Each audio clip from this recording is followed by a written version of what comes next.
Do do do do do do do do do ba ba ba ba ba ba ba ba ba ba ba ba ba ba boo boo boo boo boo boo boo boo. Fantasimicio. You have like some Mario Italian going on this I don't morning. know. It's just in my brain. Didn't have to make too much sense. It just got to be effective, right? We got the Iridium group. We got William, Sue Thomas, Bertrand. What's up, guys? Shalom to you guys. Rick Gates. Sorry, Barb was sending me a picture of the new Caterpillar 285 skid steer. Priorities. The priorities. It's a cat. That shit's sexy. I don't know what to tell you. Thing's awesome. We've got Jeremy Rooks here, Sarah Kelly, Kyle M. A couple of those people just signed up for Wilderness. Awesome. Which is something that people should be doing because there's Ooh. only 4 slots left. I just posted And it. only 3 weeks left until the training. So you need time. Yeah, time to acquire gear, time to prep gear, time to acclimatize, which is probably the largest challenge there is acclimatization, which let's go ahead and talk about that. How are we going to begin the process of acclimatization? You live wherever you live, and we live here, and we're training here. It's going to be August into September when we're training. That has the potential for considerable heat. Oh, yeah. Which is part of why we're training during that time, because considerable heat's a thing. I got to know how to operate when it's hot outside and not die, while also teaching the 32-hour comprehensive ECSI wilderness curriculum, which is accredited, which is 1/5 of your associates in wilderness medicine. Yes, like it's a real curriculum. So what do you do on your end? You start 15 minutes a day, go outside when it's hot, and what you want is you want your body to initiate a full sweat. Whatever you got to do, go outside for 15 minutes. If that's pick up cinder blocks and do farm carries with them, or walk around, mow your yard, you want a full sweat. And then you do that every day, and you begin basically exposure therapy, 15 minutes, 20 minutes, 25 minutes, 30 minutes, until what's going to happen is you're going to begin to delay this sweat response. At first, you know, especially if you live in Oklahoma, we all have the first day of the year, first day of the season, where you go outside and it's just bleh. Yeah. You full body sweat walking from your front porch to your truck, right? Well, that process of acclimatization, if you begin that now where you are up to, let's say you got a home gym, or you go to the gym, or you've got a neighborhood that you can ruck in, up to throw your rucksack on and walk around for up to 90 minutes, 120 minutes in the heat. Don't start there because you'll become your own heat casualty, but start at 15 minutes of exposure and start slowly working up day by day. That will get you 60 to 70% acclimatized to coming here, which means you're not gonna be starting at 0, which is great. So you control the environmentals where you are. If it's hot, go outside. If it's not hot, turn the AC off in your gym room at your house, or work out in the garage, or whatever it is. But you want to start inducing a full body sweat, and then continue to do that so that the body starts to acclimatize, so we're not inducing that immediate sweat response 10, 15 minutes into the field training exercise, which means the tools that the body has in its toolkit in order to regulate body temperature through evaporative cooling, convection, conduction, radiation. There's all different kinds of way the body absorbs and loses heat. But that evaporative cooling process, we don't want to trigger that process 12 minutes into a 3-day exercise. Yeah. Is it going to be hot? Yeah. Just set yourself up for success, man. But is it going to be exorbitantly hot? No. Is it doable? Yeah. I think we'll be okay. Well, I just have a knowing from the spirit that this is going to be good. Doesn't mean on our end, from an instructor standpoint, proctoring the 3-day FTX, that we don't have. Our primary medical precautions on this end, we have training meetings on Wednesdays. Our primary medical precautions are to reduce heat stress and not have anybody end up with a heat stroke. We're taking lots of efforts for that, including the times of day that we're teaching, how we're teaching, the shade being available to people, cooling being available to people, not, and this is important, not people that are uncomfortable. Uncomfortable is part of the deal. It's part of training. Right. Not people that are uncomfortable. People who are in situations that are becoming unsafe. That's what cooling is for. And you also don't want to burn resources that could be used for an actual casualty on somebody who's just uncomfortable, right? Yeah. And so voluntarily engaging with uncomfortability, that gap in between what I need to do and what I'm comfortable with, that's where the growth is. That's where you learn that, and that's what good training is. And so that being said, our goal is never to intimidate anybody. I don't want all the people who are listening going, oof, I don't know if I could do that. I don't really want to do that. We're going to have a blast. Yeah. It's going to be an awesome time teaching. It's an awesome instructor cadre.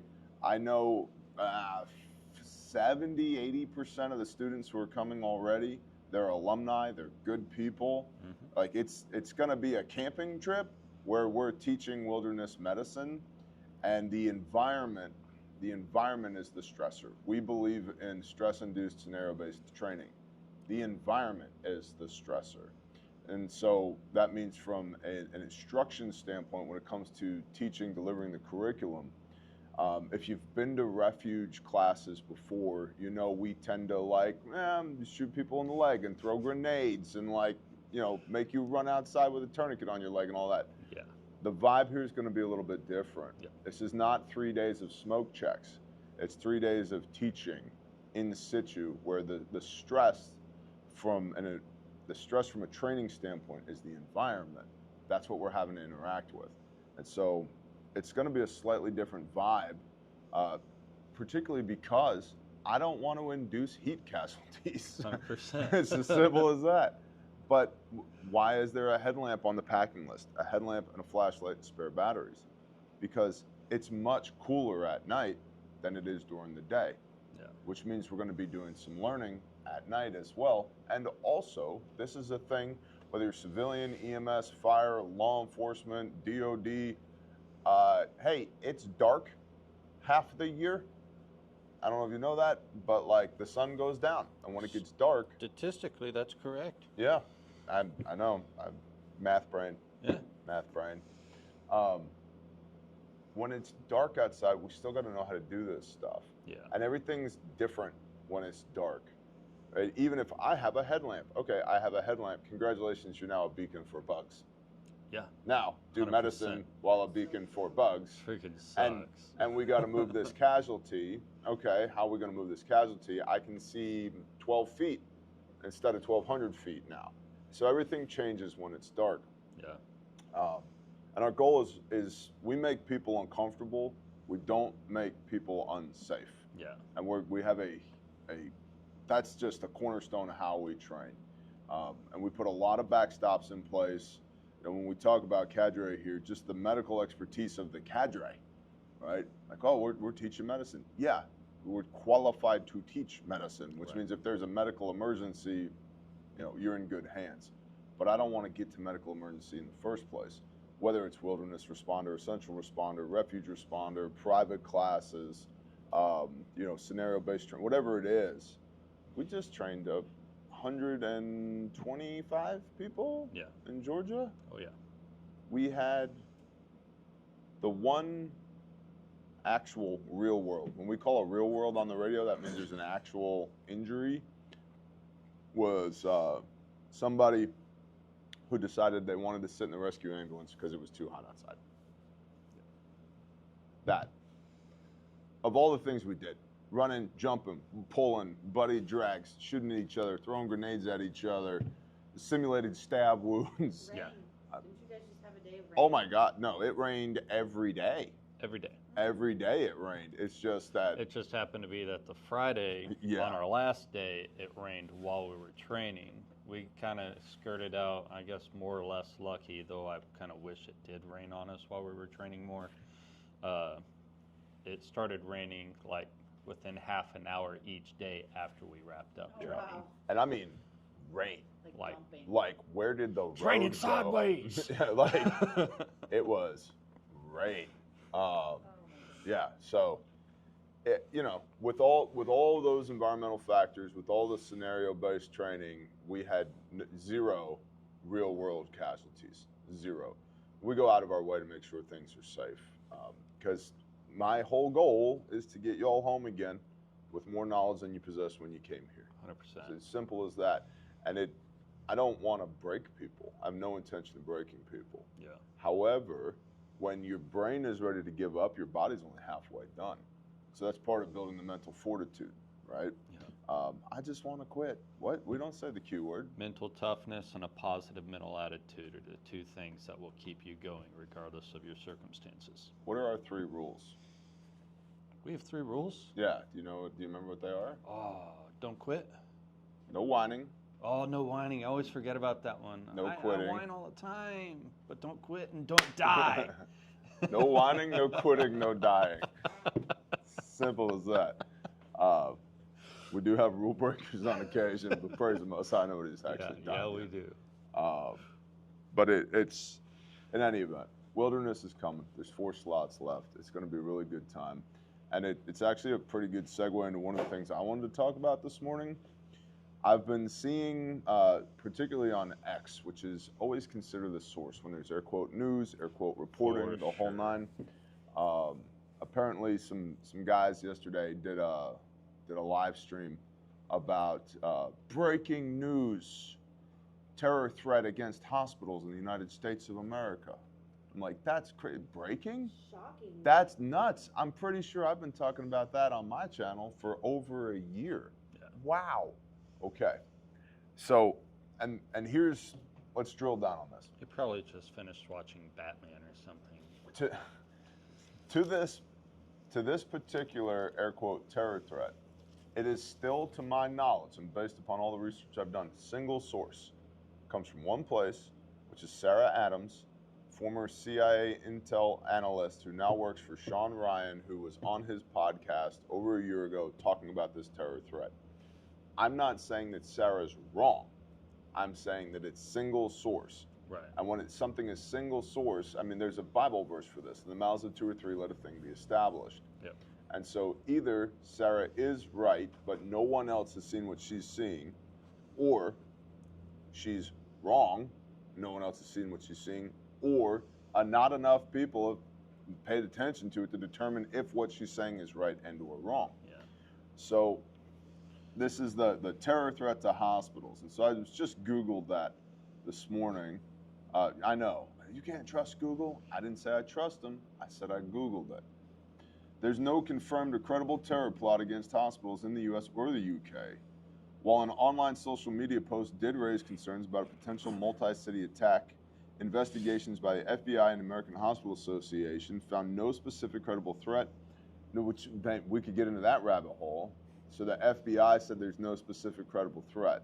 Sounds a lot like every time there is a threat, they go, oh, well, he was on our radar, right? That's happened quite a bit. By the way, whatever happened to the dude who blew up the Cybertruck? It actually didn't blow up. It wasn't an explosion. It was a conflagration. No, he's just no longer news. Yeah, where's Like that every guy? other thing that happened. That guy's in a dark, dank basement somewhere currently. So the FBI and the American Hospital Association found no credible threat. And then if we go back in the reporting, if we start looking at the dates in the reporting, somewhere around March 20th of this year, American Hospital Association warns hospitals of potential terrorist attack. March 24th, FBI and healthcare agencies warn of credible threat against hospitals. March 20th, potential terror threat targeted at the health sector. So just March 20th, that date, okay. By March 27th, a week later, the FBI finds no specific credible terror threat against U.S. hospitals. All right, so sounds like they looked at it, they said, nope, there's nothing here. A week later, move on. Can the reporting be believed? No. So this is what's called OSINT, open source intelligence. So Google says and the FBI says there's nothing to see here. Sarah Adams says, yeah, there is. Who's right? The answer is we don't know, which brings us to, we'll find out sooner or later, won't we? And so what I actually want to talk about is what happens if, let's say Sarah Evans is correct, and that there is, Sarah Adams, that's her name, Sarah Adams. Yep. Let's say Sarah Adams is correct, that there is a credible threat against hospitals in the United States of America. The threat that she has enumerated is teams of shooters, minimum 4 shooters, dressed as law enforcement. Now, we've seen a couple of trials of this. There's been a couple incidents where people dressed as law enforcement have gone into hospitals and started doing bad stuff. And the reason that's so dangerous is not because that law enforcement officer's vest is going to stop 556. Right. It's because it's not. The reason that's dangerous is the American psyche is, generally speaking, cops good. Can't shoot cops, don't shoot cops, I'm a good guy. Well, that's not a cop. That's a bad guy dressed as a cop. Mm-hmm. And so that introduces delay into the response to whatever it is that they're doing. And when you're doing an ambush or a raid, we need speed, surprise, violence of action. Yep. So that keeps the momentum on the side of the bad guys if they're dressed as law enforcement officers, to say nothing of it gives them access to areas they wouldn't otherwise be able to go. So if something like that happens, hypothetically, and hospitals are taken offline, knowing that most active shooter training, national alert training, is against 1, very rarely 2 aggressors, not 4, because with 4 you get fire and maneuver. Mm-hmm. We got 2 buddy teams that can fire and maneuver, or we can put 1 team here and 1 team here and still have fire and maneuver because we've got 2 guys on each team. Yep. That's a huge problem for law enforcement. It's a huge problem for law enforcement because that's not something they train for. And then it's like, well, we'll call the SWAT team. Which SWAT team? You pick a major metropolitan area, how many SWAT teams are there versus how many hospitals are there? Right. The answer is there's more hospitals than there are SWAT teams. Mm-hmm. OHP here in Oklahoma, whom I love. OHP is a bunch of militant goons with badges, and they're phenomenal at their job. I love them. Yeah. I do. Every single OHP officer that I've interacted with is squared away. We don't always agree on stuff, but they are squared away. And we've worked with them on disaster relief stuff. We've worked with them on counter-trafficking stuff. We've worked with them on training stuff. Yeah. We've done a lot of work with OHP. But OHP has a TAC team, and they're phenomenal. They're really, really good. But they have a TAC team. Well, they have their SRT teams, right, which are like mini TAC teams that they built out. Okay, cool. There's 200 and something, 40 something OHP officers for the whole state. Okay. Not a whole lot. Go blow up 1 hospital in Tulsa, 1 hospital in Oklahoma City. It doesn't matter how many OHP we have, and Tulsa PD, and county sheriffs, and EMS. And it's a huge demoralization factor as well. It's a logistical issue, it's demoralization. And so, and I bring this up because most people vastly underestimate what 4 bad actors in a pickup truck could do. And if the hospital goes away and it's chaos, if we have a 9/11 for hospitals, which is what Sarah Adams has been talking about, this is what she's been pushing out there, hey, this is coming, everybody pay attention. Is she right or is she wrong, Bear? I don't know. I don't know. It's still single source. I don't know. And I don't know anybody that does know, although I've asked about it.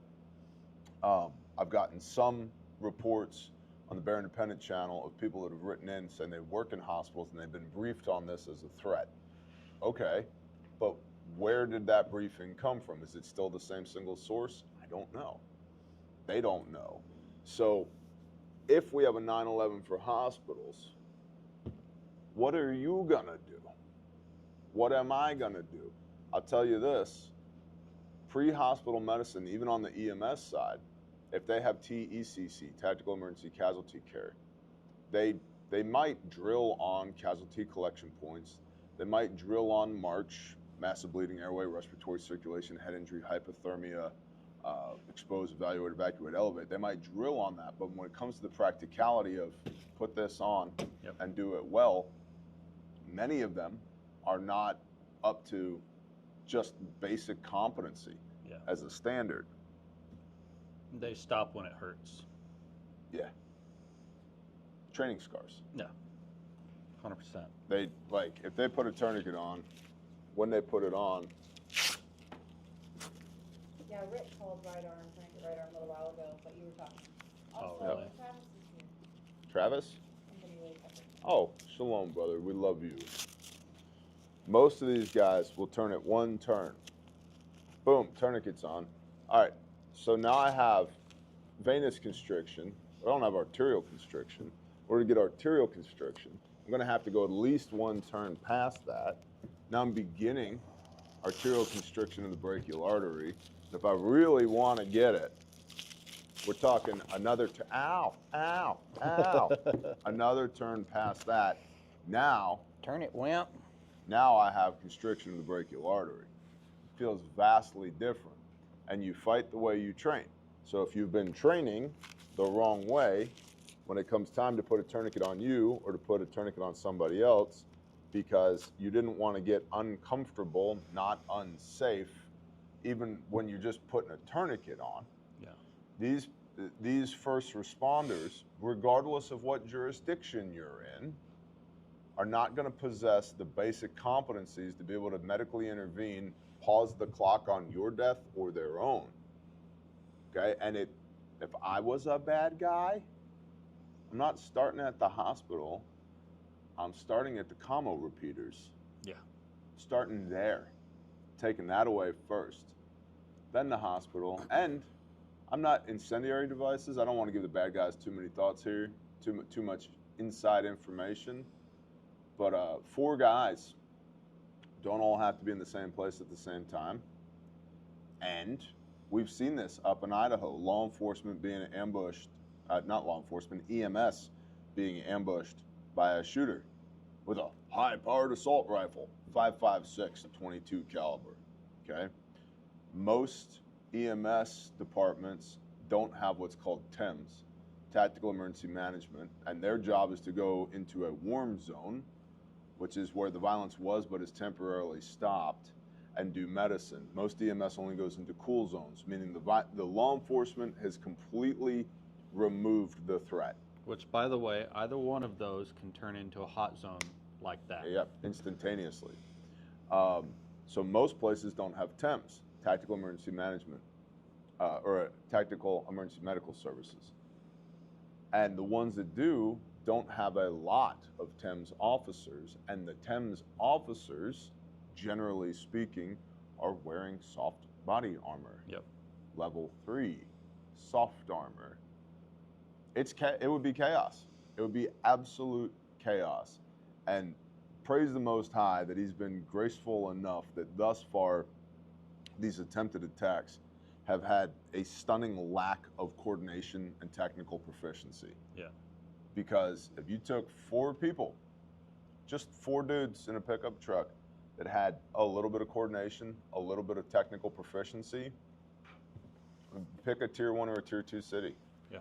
We just saw in New York the guy who went into the NFL headquarters, because that's where he was going, gets off on the 33rd floor, starts shooting, drove from Vegas, interesting, in his Beamer to New York with a Palmetto 11.5 AR pistol, starts shooting. NYPD and NYFD, which are internationally renowned, one of the best law enforcement, fire departments, emergency medical services in the world, and their casualty collection points were garbage. Their casualty carries were garbage. Their incident response and incident command was garbage. It was terrible.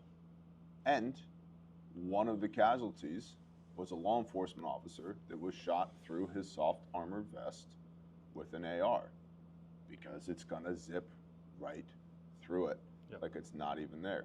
And so if the threat is a 9/11 on hospitals, where we have per Sarah Adams, where we have multiple terror cells around the country that all go out at the same time, which is plausible.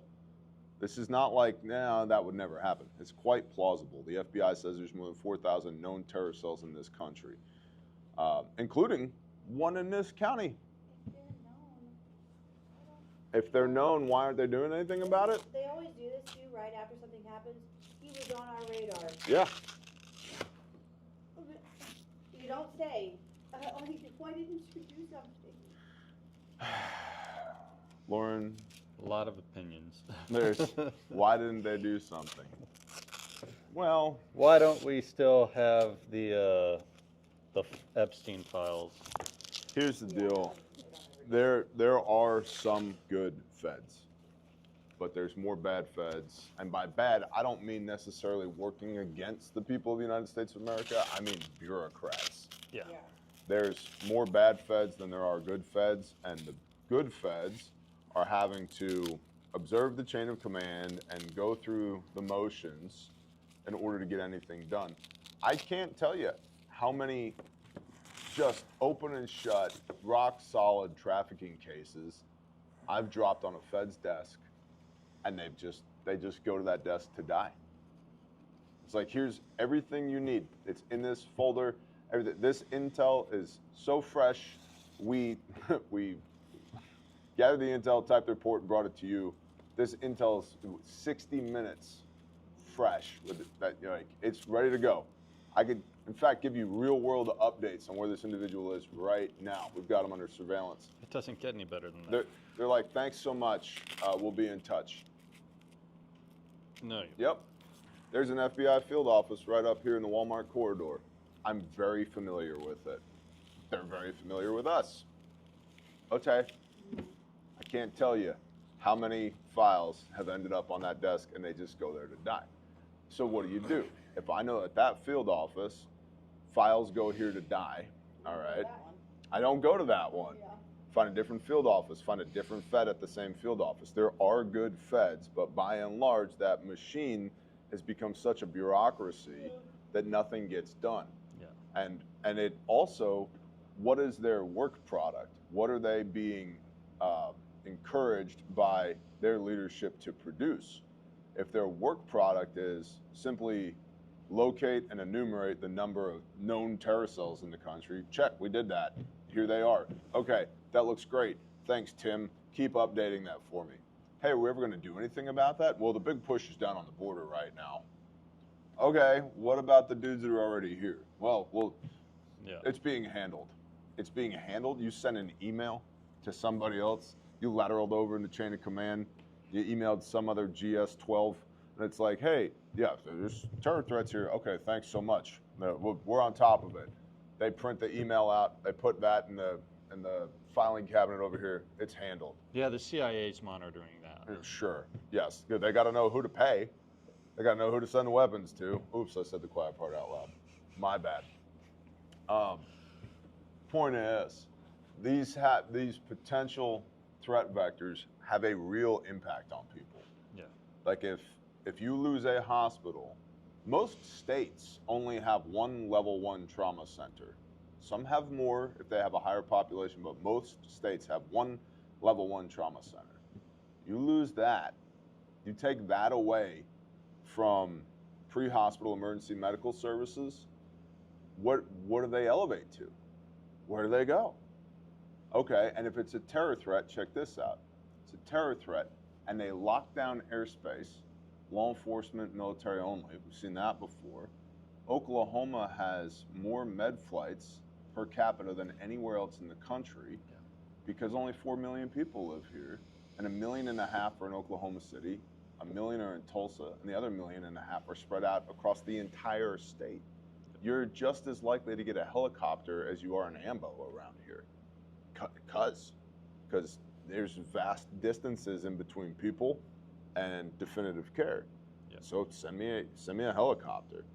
Well, if they lock down airspace, now you take med flights away. And so that only gives us ground movement for medevac or casevac, whether it's an ambulance or the back of Heath's pickup truck. Yep. Ground movement to where? Well, the hospitals are locked. They hit Hospital A, okay, and it's locked down. Well, you think Hospital A operates in a vacuum? No, they do not. Hospital B, C, D, E, F have all shut down too. They're not letting anybody in because there's an ongoing terror threat. None of this is to scare people, by the way. This is just, let's do a little mental gymnastics here. Let's think about what this looks like, which goes back to basic preparation. Do you have the requisite skills and equipment to be able to handle a casualty, including you, if you're the casualty? And the answer for most people is they think that they do. Yeah, I got that licked. And then you pressure test them just a little bit. And you have them throw a tourniquet on, boom, shots fired, tourniquet left arm, let's go. You count the seconds, then you check their radial pulse, and they're dead. Yep. And they're like, what do you mean I'm dead? I put the tourniquet on. Yep, too slowly, wrong location, blah, blah, blah. Oh, so possession does not equate to proficiency. And unfortunately, in fire, EMS, and law enforcement, and the civilian world, the thin blue line guys and the 3%ers and the militia guys, all that, there's this huge problem of thinking that because I have the thing, I am therefore proficient in the thing. No, it doesn't work that way. There is no magic wand. Yeah. You can't just buy a bunch of stuff, right? You can buy nods. I got nods now. I can operate at night. No, you can see through your nods at night. Operating at night are two very different things. Two entirely different things. I have rifle. I'm a rifleman now. Nope. That's a whole set of skills that most people don't possess. Standing at a line, shooting a target, paper target, reactive target, whatever. That is not fighting with a rifle or fighting with a pistol, fighting with a firearm in general. Yep. Fighting with a firearm is very dynamic. You are not static in any way. You're up, you're down, you're moving, you're on the X, you're off the X. Let's go to this. It's also exhausting. Oh my God, are and you fight physically capable? You fight with what you brought. Yeah. And if what you brought was, I should have lost 50 pounds 9 years ago, that's what you're fighting with. Yeah. And if you're not, you don't rise to your level of expectation. You fall to your level of training. And it's harsh, but it's true. We live this. Just because we train other people doesn't mean we don't train ourselves. Yeah. And that includes current training, physical training, PT. There's a reason I've been getting skinnier and skinnier over the last 18 months. He's like, this is not long-term sustainable. I can't be fat and fight at the same time. I can't fat Yep. and fight. No Fat and fight. Fat or fight, pick one. I just told Heath this morning, I went down to get something, and I was like, this is not okay. I mean, I've started working out, but, I don't want to feel lethargic or, tight. You know what I mean? Just Yeah. Ugh. Oh, is Sarah watching? Yes, Sarah's here. Oh, I need her to see something. Pick the camera up. Okay. I just don't know if I'll be able to. Come on. Just point it at me. Just turn it towards me. Okay. This is important. Honey, We good? We good? I don't know. I hope so. She'll know what that means. You can now touch the floor. I can now touch the floor. Good job. It's gonna get to you, T. Hold on. Let's just see. Oh, I know, good. there's a There we little go. bit of a delay. There we go. Oh, good. It followed you. I'm so happy. A little bit of a delay. I did Whoa, a table. leg workout for the first time, and I don't know how long, and it didn't even take a whole day before I was like, oh yeah, Yep. I did legs today. I feel it. So, I guess the encouragement here is, well, there's a few. Number one, single source reporting. Whether it's the terror attack on hospitals or whatever. We have one data point. We don't plan operations on one data point. That intel has to be corroborated. Right now, I've got one voice, Sarah Adams. Trustworthy, untrustworthy, I don't know. Yeah. I don't know her. We don't hang out. We don't drink whiskey on occasion. We don't talk. so I don't know, which is different than saying, she's terrible, she sucks. I don't know that. Okay, but I've got one source. Okay. Could this happen? Yeah, it's plausible. She's crying at work now. She should probably not cry at work. Okay, lock it up, sister. Act professional. No. Some people. Praise the Most High. But we have a single source, but this is plausible. This could happen. And if I was the bad guy in a pickup truck, yeah, hospitals would be on my list. Yeah. They're definitely on my list.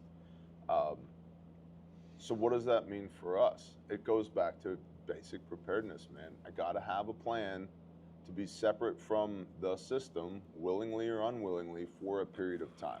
How long? That's up to you. What do I do? That's up to you. But possession of the stuff, whether that's medical or it's fighting gear or whatever, you could own a tractor. If you don't know tractor stuff, you might as well not own a tractor, okay? Possession does not equate to proficiency. It's a foundational concept, and you fight with what you brought. And we just trained a bunch of law enforcement officers, but we make this point to civilians as well, DOD personnel as well, everybody. You can't be too strong or too fast. No. There is no, you're a little too strong, Heath, right? Especially when you got to drag somebody. Yeah. Right? You can't be too fast, especially when you got to move to cover. Right? You can't be too accurate. There is no upper limit on those things. And every one of us, me included, man, move your body, get a full body sweat on, don't eat the trash. I know you want to eat the trash. I know what Cheetos taste like too, man. I get it. I'm aware. I know what a Sonic drive-in triple smash burger tastes like. I'm aware, okay? Sounds good. However, I also know what chicken breast tastes like. You know what I mean? True I that. also know how to drink water. I like broccoli. High quality H2O. I had some amazing Brussels sprouts last night. Nice. Right? You know what I mean? So like clean it up, get a little bit of self-control, a little bit of discipline, because you fight with what you brought. And you don't want to be that person that you don't want to become, I don't want to be a liability to my team because I can't move, because I'm not strong enough, because I can't shoot, because I can't communicate, because my medical skills suck. And, well, I'm not on a team. Do you have a wife? Do you have kids? Congratulations, you're on a team. Yep. That's your team. You start with that. And you're the leader. Are you the protector of your family, gentlemen? Hopefully. Yeah. Yeah. I've talked about that, wanting your kids to be like, my dad could beat up your dad. Yeah. Oh, yeah. Yeah, well, so the leader sets the standard, right? Yep. And what you tolerate, they will embrace. So on your bad behaviors and their bad behaviors, what you tolerate, they will embrace. That's a huge problem in society. It's like we've made so many things okay now. Well, that's implicit approval of that behavior or action when it's just okay. And if I don't push back against that, it's exhausting. Congratulations. Welcome to manhood. Yeah. The burden, yes, that means that the Father saw fit to give you a burden to steward his people because your wife was his daughter first, your children were his kids first, and still are. So he thinks enough of you to allow you the blessing and the opportunity to steward these people that he made and that he loved before you ever laid eyes on them. Yeah. Okay? Which means rise to the occasion, gentlemen. Rise to the occasion. And if you tolerate bullshit, your children will embrace it. Simple as T, I'm waiting for that Proverbs 31 woman. Are you a Proverbs 31 man? Yeah. Is your name known in the gates? Yeah. Yeah. How do I attract a wife? I don't know. Be a good husband? Well, how am I supposed to be a husband if I don't have a wife? Exactly. It's exactly right. Your vibe attracts your tribe, brothers and sisters. Like you. That's like so much more than just like people say your vibe attracts your tribe. You literally are seeping a vibe. Yeah. And other people, especially people who are highly sensitive, they're picking up on your vibe. That's true. I'm a And thermostat. If I don't like your vibe, I'm out. Yeah. Yep. I'm all the way overthinking your vibe. Thermostats and thermometers. Mm-hmm. Yep. Yep. Some people set the temperature, some people read the temperature. I'm the thermostat. Yep. And the thermometer. Uh-huh. Yeah. Is it normally that way? Not always. Not always. I got that from Harmony years ago. My wife came home from work one day, and I'm pretty good at being pissed off, and I was really trying to, Nuh-uh. and I was really trying to stuff it down before I walked through the door, and I walked through the door, and I'm about to take my boots off. She looks at me, she goes, can you go back outside, please? And now I'm even more pissed off. I'm like, what's up? And she's like, come here, come on, let's talk. So I love my wife. She has a boldness to her, but she does not emasculate in her boldness, which is actual feminine meekness. Yeah. Right? So control, self-control. And she's like, look, you don't realize how powerful you are. I'm like, what do you mean? She goes, what you project, everyone can feel. And she's like, when you're pissed off, even when you're trying to not be pissed off, you walk in the house, and now I'm pissed off, and the kids are pissed off, and the baby's pissed off, and the dog is pissed off. And she's like, you are setting the standard. Your vibe is infectious, what you're putting out. And so she's like, however much time you need to take, if you need to go ride around the woods on the skid steer, if you need to go play your drums, if you need to go shoot some guns, if you need to just go for a drive and listen to some music, like, I love you, whatever you got to do, but when you come back in the house, I need you to be okay. I was like, I think I'm okay now. Thank you, babe. Appreciate you. But that's thermometer stuff. Yeah. And then where it gets challenging is when you have two thermometers. Yeah. Well, it's purview, right? Like, hey, you handle this, I'll handle this. Yep. When it's this thing, you're in charge. You be the thermometer, or you be the thermostat, I'll be the thermometer when we're doing this thing. When we're doing this thing, Good cop, bad cop. yeah, there's that too. When we're doing this thing, I'll be the thermostat, you be the thermometer, right? It's Right. how soft units function, because you have a bunch of like very aggressive A types, Yep. right? Well, they're all leaders, but they're all individuals, but they all also need to be led. So it depends on what we're doing. If we're doing your thing and you're the SME in this, awesome, lead, I'll follow. If we're doing this thing and I'm the SME in this, cool, I'll lead, you follow. And this is another just fundamental concept that everybody gets wrong with leadership, is in the presence of leadership, if somebody's already leading, follow. Yep. In the absence of leadership, if nobody's leading, lead. It's as simple as that. For those of you who don't know, SME is subject matter expert.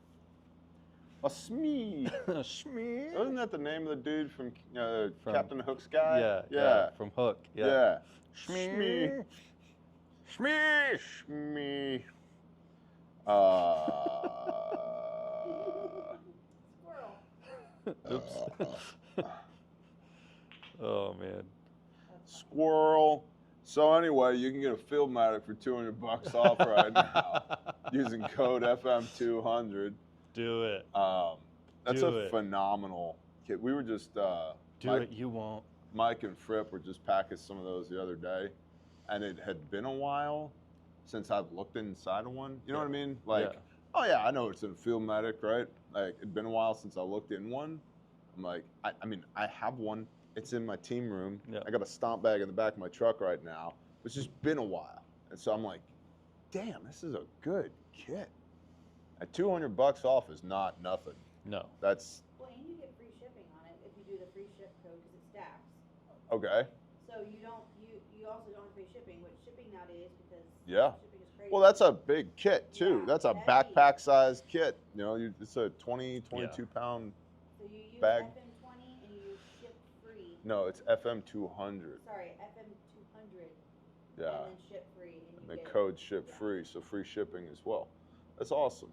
Yeah, I recommend it. And I think we have those in black, coyote, and red. Does that sound right? I just know about the red. You just know about the red? Okay. But maybe. I did a chat I have no idea. this morning while we were live from someone who was interested in wilderness. Okay. But they were concerned because it's been so long since they've done land nav kind of stuff. No, Is that going to be an issue? No, Not so this if you don't know land nav, that's fine. Yep. Well, there will be maps. We will have compasses. We're also going to have Striker Cade marching us through the area where we move from where we're going to do our layout to where we're setting up camp, explaining azimuths, handrails, backstops, pace counts, et cetera, Yep. as an intro to this. It's not going to be like, if you can't find a 10-digit grid coordinate, you suck. It's not going to be that. Yeah. Right? Not even in intro the to that. slightest. Yeah.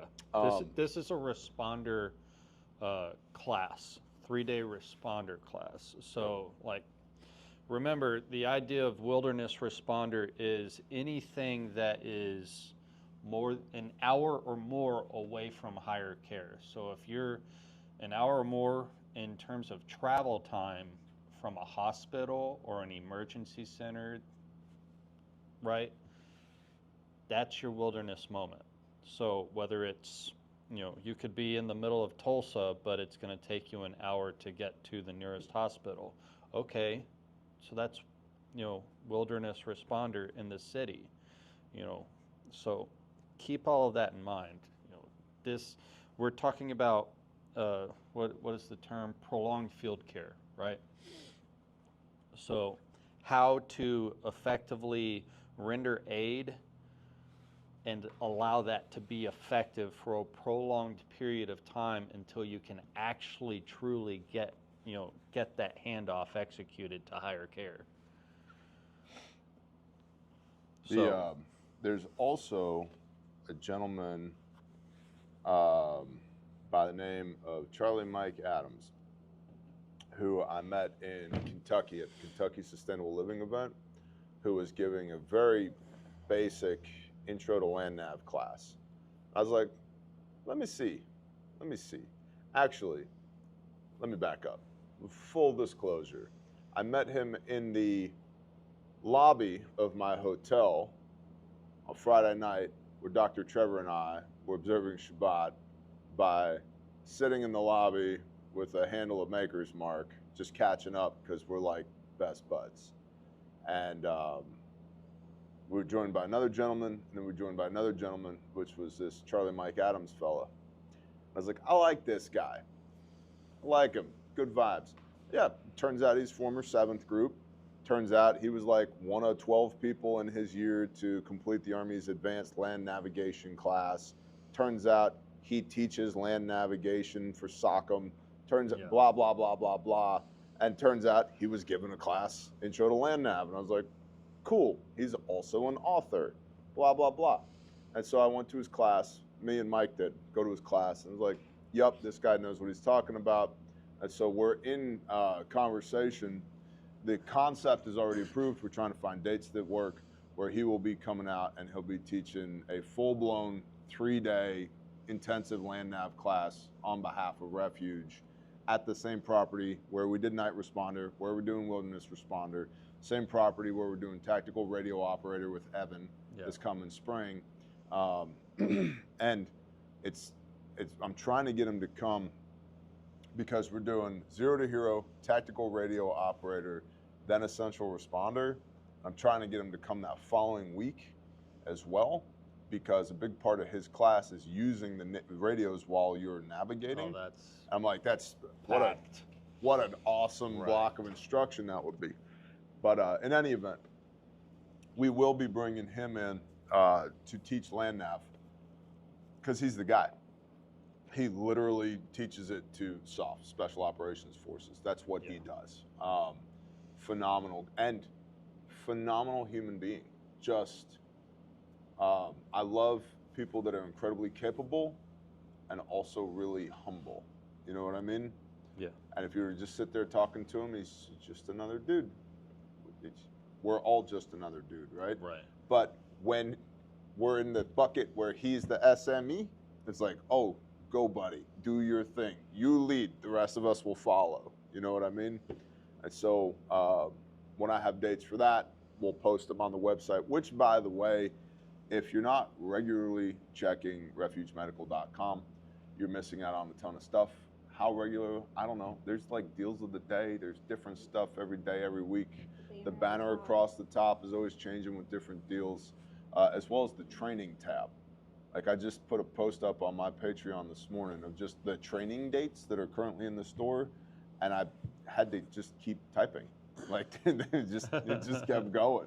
There's a bunch of classes up there, including a couple of classes in Indianapolis that are being put on by Refuge Training Partners Al and Nick, who have completed our Train the Trainer curriculum. And they're fantastic, by the way. You took the words out of my mouth, man. Awesome people. Yeah. Awesome people. John and Aaron West up in Idaho just recently did some classes up there. The Margolowskis, what's up, Margies? They've been doing some classes, right? We've had several. They're also awesome. They are awesome. They're great people. We've had several Train the Trainer alumni that have been started to put classes on. Yeah. And Nick and Al are doing public classes in Indianapolis. And so if the travel to Refuge HQ here in Oklahoma is a challenge for you and you're somewhere near Indianapolis, that may be a shorter ride. And I'm telling you, Nick and Al know their stuff. Yeah. They already had a training company before they came here. They already teach people. They're not brand new to the concept of training people. And so they've got some classes coming up. So make sure to show Nick and Al some love. Yes, Robin. I don't know if this is Scuba Rob's mom, but it says Scuba Mom. That's Scuba Mom. That's Scuba Rob's Scuba mom. Okay. Yeah. She said need grandma training. We have that. We can do that. I've trained lots of grandmas. Yeah. So many times. We have, I think, the official age range of our students has been between 6 and 87 years of age. Oh, yeah. From every background, walk of life that you could imagine. Yep. Because the basic physiology is the same. We got to keep the blood inside the body. We got to make sure they can breathe. Simple as that. And they should have a pulse. If they don't have a pulse, is there something I can do about it? Different class. That's it. And now how we do that, why we do that, what that looks like in different situations, tactical environments, there is nuance there, there's context there, but the basic human physiology is the heart and the lungs have got to work. Simple as that. Blood inside the body, make sure they got an airway, make sure they can breathe, cool. And then elevate. Right now, praise the Most High, we have the golden hour. We have the golden hour. Now, not everybody does. You live more than an hour from the hospital. That is the definition of wilderness medicine. Yep. It's any medicine that is done more than 1 hour away from a definitive care, a higher level of care. And so there's lots of people. I was one of them. When I was working across the country doing power construction, now I was more than an hour from a paved road, let alone a hospital. Right. Often, I've owned trucks that have more miles on them off-road than on-road. That blows people's minds. Yeah. You know, like where we would go to work, there was nothing there. We would get there and it'd be nothing. And by the time we left, half a year to a year later, it was 1,600 square miles of built-out infrastructure. And I put more miles on the truck off-road than on-road. Yeah. Right? That's wilderness medicine. So wilderness is not just jeeping in Moab or hiking the Appalachian Trail or going on a kayaking trip, fly fishing. It's not just that. We have to take that phrase wilderness and understand it means an hour or more from definitive care. Yep. Jeremy Rooks asked, does wilderness responder count as a prerequisite for Train the Trainer? Yes. Oh, we told people no. Yes. Okay. For him or for everyone? For everyone. Yes. Okay. Harmony, I don't know if you're watching this. Now we know. The only thing that doesn't count as a prereq for Train the Trainer is the virtual training. Okay. Because part of Train the Trainer, the biggest part of why it's not that I can't teach you the curriculum. Train the Trainer is 3 days. It's not that I can't teach a competent individual the curriculum over the course of 3 days. It's I want to know you. Mm-hmm. Okay, you don't just get to represent the Refuge brand if you're some scumbag piece of shit and your marketing campaign is a bunch of half-naked girls on Instagram. Nope. Yeah. Nope, we're not. You do you, boo, but we're not going to be friends. That's not our vibe. We haven't spent half a decade building this brand with honesty and integrity for you to go F it up. with your lack of honesty and integrity, your lack of morals and ethics. I got to know you. It's as simple as that. And so the biggest part for me with Train the Trainer is co-signing you as an individual to be able to represent this company and use our curriculum. And you have to be approved, even if you do Train the Trainer. Yeah, you have to. Afterward. Yeah, there's a contractual approval for you to be able to take our curriculum. Heath's seen it. I've got, my curriculums look like this on my desk in file folders. I mean, hundreds of hours of just my time, to say nothing of all the other instructors' time. Hundreds of hours has been invested into developing that curriculum. It's intentional, right? And so it's not just, yeah, you understand now and you understand how to teach it, therefore go and do good. It's who are you as a person? We pass up opportunities to partner with people every week. Every week there's somebody, this person has 278,000 Instagram followers. They want to work with Refuge. Scroll their IG and it's like, absolutely not. That is not somebody we want to be doing business with. Brand reputation is a big deal. And so there is an aspect of go, no go gauge to, for sure. For Train the Trainer. You know, we're not just going to put our stamp of approval on anybody. There was one gun tuber guy was like, man, I love Refuge kits. They're amazing. I want to partner with y'all. Every one of his, it's Tactical Carl, not Carl from Tactical Rifleman, Tactical Carl. He's got hosts literally shaking their asses in every video and every Instagram post he has of these chicks in booty shorts just shaking their asses. And I'm like, absolutely not. Yeah. No, absolutely not. Now, let's take it the other direction.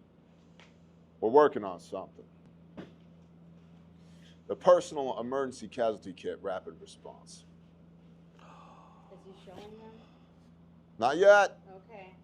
Now they'll see it when the media comes out. But Lauren said to us the other day, she said, this is a family company. To which I responded, you can't have a family if you don't have a pecker. The Personal Emergency Casualty Kit Rapid Response. Ah, what's the matter? Ah, grab my pecker. What? And so the reason for that is because the tactical community takes itself way too damn seriously. Way too seriously. Way too seriously. And it is like, yes, is it life and death? Yes. Have you ever met somebody who works in a life and death environment day in, day out? Morbid humor. Like absolutely. Yeah. It's the only way you get through it. It's like, well, you got to be able to make fun of it. So Heath's been doing some kit dev on, it's his baby. He's kind of taking lead on this, and he's been working with the sew shop to make a thing happen. It's going to be awesome. But when we were like, what do we call it? Our two options were the sack.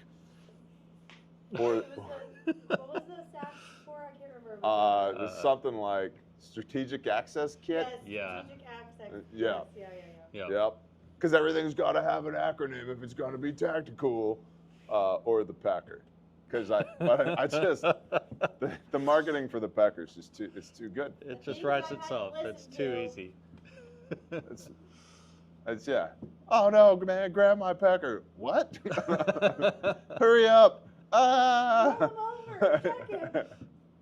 So, but that's us having It's just fun. the right size. It's just the right size.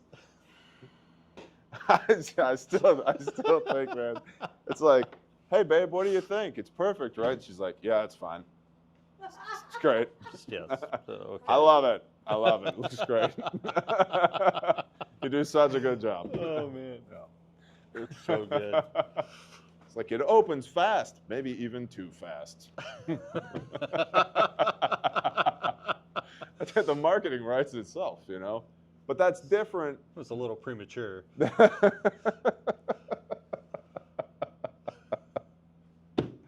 That's different than literally hiring hoes to shake their asses in your content 24/7. And this is America. Tactical Carl can do whatever he wants to do. And people can watch Tactical Carl all they want. I'm not bashing him. I'm just saying, I'm using this as an example to say it matters who Refuge partners with, right? And we have discretion, sole discretion over who we're going to partner with and who we're not going to partner with. And so prereqs for TCCC are more about, have we been in the same place at the same time and we've gotten a temperature check on one another, Right. than it is about, can I teach you this curriculum in 3 days? Yeah, I could teach this helmet, this curriculum in 3 days. Impressive. William S. said, why is there a receipt for a pecker in the email? What's even more funny if the wife buys it. Honey? What is this? I got you a new pecker. The marketing writes itself. It's going to be great. And it's going to go viral. We're going to sell 1 million of them. And then there's going to be 1 million first aid kits out there in the wild. People just saving lives on service to the Father's kingdom. Yeah. You know? We gotta do like some serious, like, the pecker. Like, I don't know, just like letters coming up on the screen. Yeah. Yeah, we do. But as like a total, what we need to do is look at like Daniel Defense's marketing and just copy it, but just be completely like nonsensical with it. Like sound serious, like the pecker from Refuge Medical, engineered for premature evacuation, Oh, right? Oh. Fits perfectly in your hand, you know? Yeah, it's perfect. Oh, man. All right, let's put a bow on this thing. You will be at 100% of your emergencies, okay? So you bring with you your skill set, your mindset, your tool set, to borrow a phrase from Pastor Joe Fox of Viking Preparedness. Yeah. Right? You bring with you your conditioning. You fight with what you brought. Your tool set, what you have on you is what you have on you. That's what you will fight with. And you do not rise to your level of expectation, you fall to your level of training. And so rightly divide in your mind the difference between uncomfortable and unsafe, and go willingly do uncomfortable things, whatever that looks like for you. Willingly shoulder the responsibility of being a man, of being a woman of the Most High. Do uncomfortable things for the preservation of life. I don't know if hospitals are going to get blown up or not. I hope that they don't get blown up. But that's just one small example of 1 million different things that could go catastrophically wrong in this society that we live in, to include a motor vehicle accident when every one of you is driving today. And so if you don't have what you need to be able to problem solve there, to train with, to do reps and sets with, visit refugemedical.com. Make the best first aid kits on planet Earth unapologetically, 150 lives saved to date, made in America, guaranteed forever. Or come to class, refugemedical.com. Click the training tab. If you have questions, call the store. Talk to one of us on the phone. We are real people. There's no phone tree. You don't have to a prima dose for Espanol, okay? We're just human beings with literally you're calling a cell phone.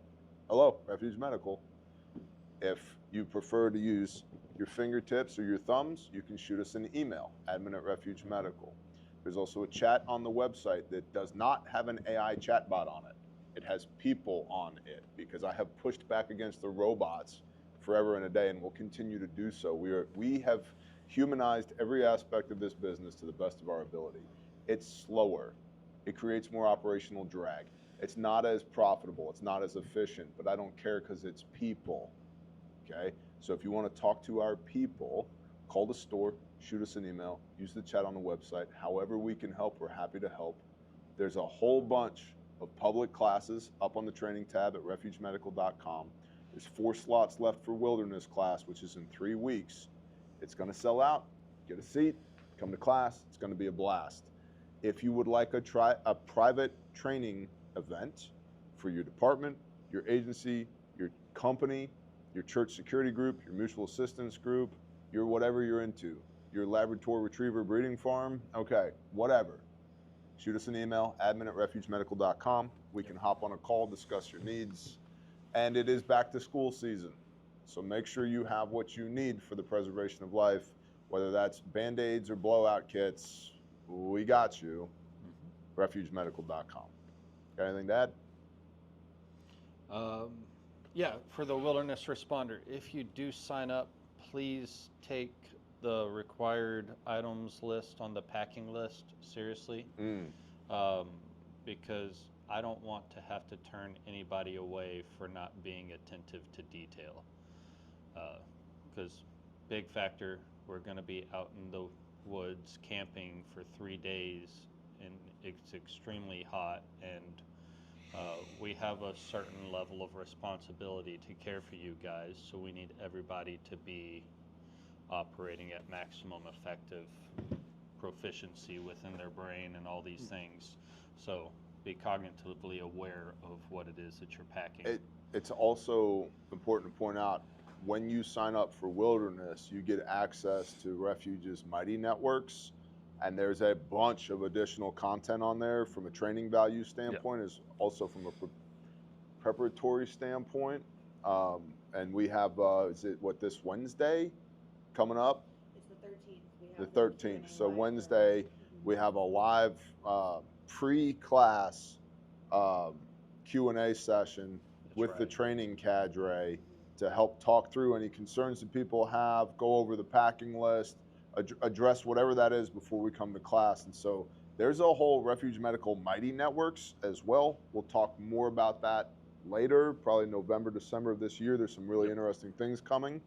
Lauren has been making a lot of moves behind the scenes there, as has Fripp. We've been shooting content for it.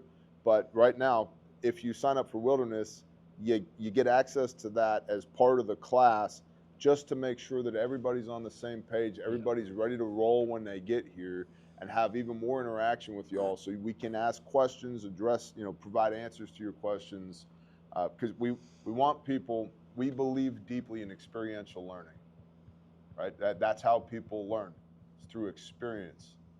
And I want you to have a good experience. I want you to have a safe experience. It may be uncomfortable at times, but hey man, that's how we learn. Uncomfortability is what causes us to grow. Yeah. So again, I will not ever make you do something that's unsafe. I may make you do something that's uncomfortable, but it won't be unsafe. So that's what we got. Share the show.